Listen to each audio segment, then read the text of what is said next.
warahmatullahi wabarakatuh. Selamat pagi, salam sejahtera bagi kita semuanya. Om Swastiastu, Namo Buddhaya, salam kebajikan, Rahayu. Yang saya hormati Bapak dan Ibu Guru SDN Garuda Bangsa dan juga para orang tua peserta didik SDN Garuda Bangsa Angkatan 2021-2022. Pertama-tama, marilah kita panjatkan puji syukur atas kehadiran Tuhan Yang Maha Esa. Karena berkat rahmat dan hidayahnya, kita semua dapat berkumpul bersama meskipun melalui Zoom virtual seperti ini. Salawat serta salam tidak lupa kita sampaikan kepada junjungan Nabi Muhammad SAW. Hadirin yang terhormat, bagaimana kabarnya nih? Alhamdulillah baik, Bu. Alhamdulillah. Semoga kita semua selalu diberikan kesehatan oleh Allah Subhanahu wa Ta'ala. Amin, amin ya rabbal alamin. Sebelumnya, saya ingin mengucapkan terima kasih kepada para guru dan orang tua siswa yang telah menyempatkan waktunya untuk dapat hadir di pertemuan hari ini. Berdirinya saya di sini ingin memberitahu mengenai tantangan pendidikan di masa pandemi dan bagaimana cara kita semua dalam menghadapi tantangan tersebut. Tentunya kita selaku tenaga pendidik dan juga orang tua pastikan bertanya-tanya, bagaimana sih Bu cara untuk menghadapi tantangan yang ada dari segi teknologi, dari segi pembagian waktu, pendampingan untuk anaknya, dan juga bagaimana sih caranya agar para peserta didik ini tidak merasa bosan di saat pembelajaran itu sedang berlangsung. Baiklah, berbicara mengenai pandemi COVID-19, pendidikan merupakan salah satu sektor yang terdampak akibat adanya wabah virus COVID-19. Terhitung sejak tanggal 2 Maret 2020, Presiden Joko Widodo bersama Menteri Kesehatan Terawan Agus Putranto mengumumkan adanya warga negara Indonesia yang terpapar COVID-19. Sebagaimana yang kita ketahui, Bapak dan Ibu, virus tersebut ini justru semakin mewabah gitu. Oleh karena itu, untuk mengurangi potensi penularan virus COVID-19, Gubernur DKI Jakarta Bapak Anies Baswedan melalui siaran media pada tanggal 14 Maret 2020 mengumumkan adanya penutupan sekolah selama 2 minggu. Hal tersebut tentunya juga menjadi salah satu alasan dari adanya sistem pembelajaran jarak jauh ya, atau yang biasa kita kenal dengan PJJ, yang dikeluarkan oleh Menteri Pendidikan dan Kebudayaan Nadiem Makarim pada Selasa 24 Maret 2020 perihal Surat Edaran Nomor 4 Tahun 2020 tentang pelaksanaan kebijakan pendidikan dalam masa darurat penyebaran virus corona. Dengan adanya perubahan metode pembelajaran tersebut juga tentunya menghadirkan tantangan-tantangan yang baru dalam bidang pendidikan. Jika semulanya proses pembelajaran ini dilakukan secara tatap muka gitu Bu, kini justru dilakukan dengan pembelajaran jarak jauh seperti kita ini. Sudah 1 tahun kita bersama-sama melewati masa pandemi ini. Banyak sekali ditemukan tantangan-tantangan atau masalah-masalah yang dihadapi di bidang pendidikan terkait penerapan pembelajaran tersebut. Lalu, bagaimana cara kita menghadapi tantangan tersebut? Baik Bapak Ibu sekalian, pada tahun ajaran baru ini, saya selaku Kepala Sekolah SDN Garuda Bangsa ingin mensosialisasikan mengenai tantangan pendidikan di era pandemi. Hal ini bertujuan untuk membangun kerjasama dalam meraih kesuksesan belajar mengajar antara guru dan orang tua. Terkait dengan masalah atau tantangan-tantangan yang kita hadapi ini, selama masa pandemi, terlebih pada pembelajaran jarak jauh, tentunya metode PJJ itu sendiri memunculkan cultural shock bagi kita semua. Karena perubahan sistem tersebut di berbagai negara, termasuk negara kita sendiri, Indonesia, juga belum siap dengan terjadinya situasi seperti ini, sehingga timbullah masalah-masalah di bidang pendidikan akibat dari ketidaksiapan itu. Tantangan yang dapat kita rasakan itu yang pertama muncul dari tantangan teknologi dan jaringan. Penggunaan teknologi di masa seperti ini adalah hal utama sebagai penunjang proses belajar mengajar dari rumah. Menurut Baber tahun 2021, pembelajaran online ini merupakan hal yang baru dan tugas yang menantang, sehingga guru harus terampil dan kompeten dalam memainkan perannya. Namun, tidak hanya guru, orang tua pun memiliki tugas tersendiri untuk membantu proses belajar anaknya. Situasi pandemi seperti ini juga menjadi tantangan tersendiri bagi kreativitas setiap individu dalam menggunakan teknologi untuk mengembangkan dunia pendidikan. Menurut Bapak Nizam, selaku Direktur Jenderal Pendidikan Tinggi Kemendikbud, beliau berkata, pembelajaran daring ini menjadi tantangan bagi dunia pendidikan dengan situasi yang Indonesia memiliki ribuan pulau, sehingga bagaimana teknologi dapat digunakan, bagaimana penyediaan akses internet pada daerah-daerah terpencil, di mana barang elektronik pun menurut mereka menjadi hal yang sangat mewah. Ini merupakan tentunya ini merupakan tantangan bagi semua pihak. Saat ini kita harus bekerja keras bersama bagaimana membawa teknologi untuk menjawab permasalahan yang nyata yang terjadi pada mahasiswa dan pelajar yang kurang beruntung dalam hal ekonomi di daerah-daerah terpencil.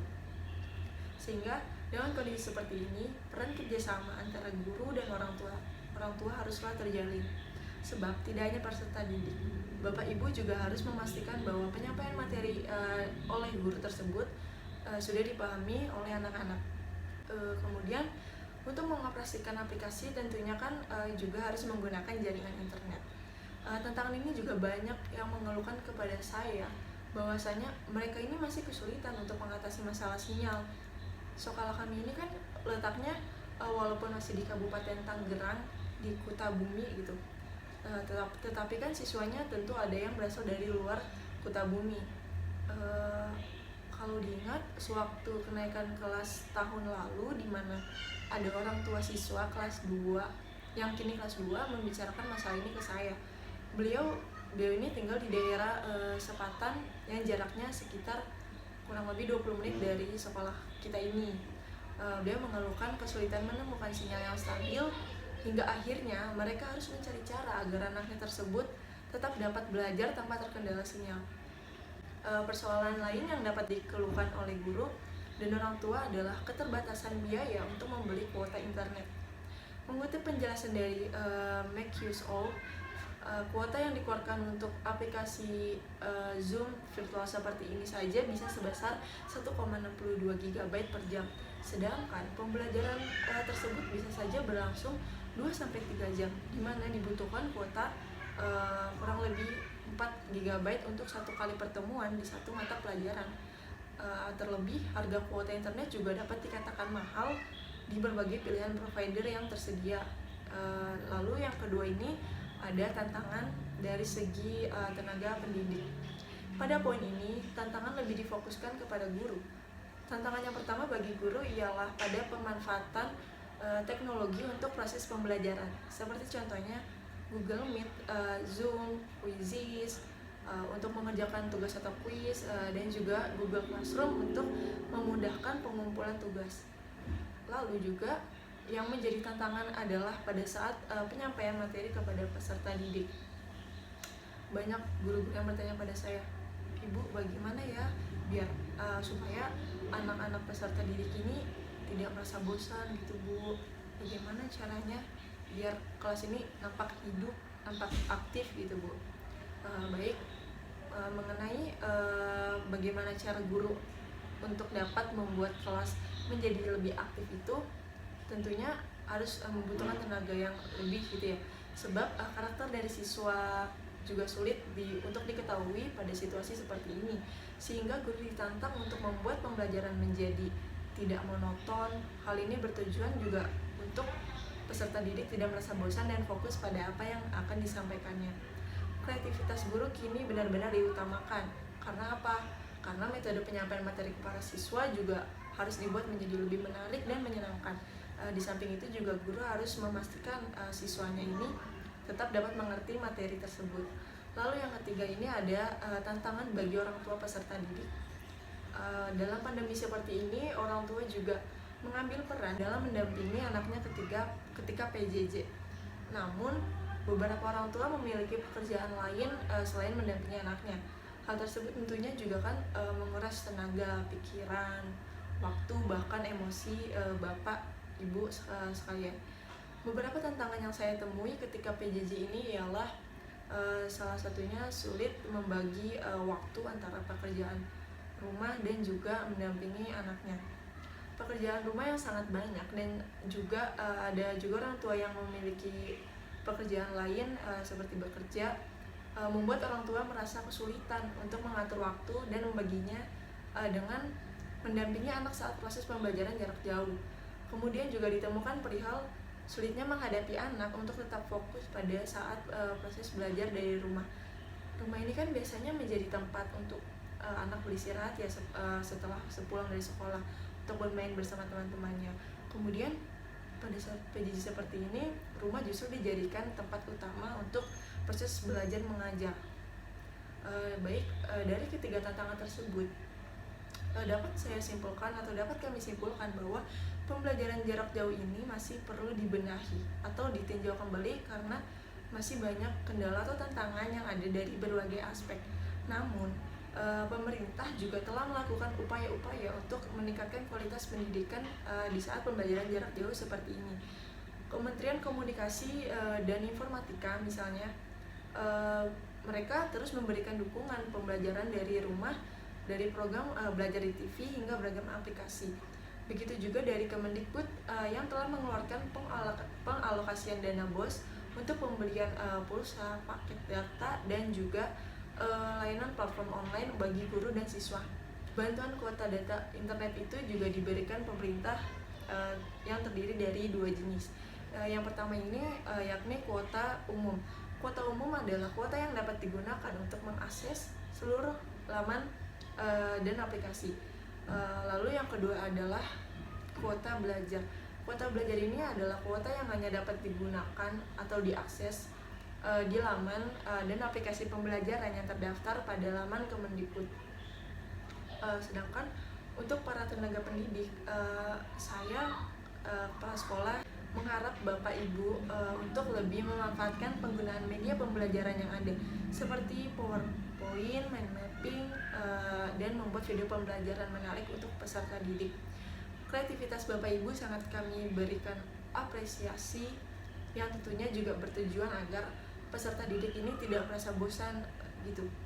Sedangkan untuk Bapak dan Ibu peserta didik, kami berharap untuk sebisa mungkin Bapak untuk mendampingi anaknya dalam proses pembelajaran jarak jauh sehingga Bapak Ibu dapat memantau anaknya dan juga membantu guru untuk memastikan anaknya sudah memahami materi yang diberikan.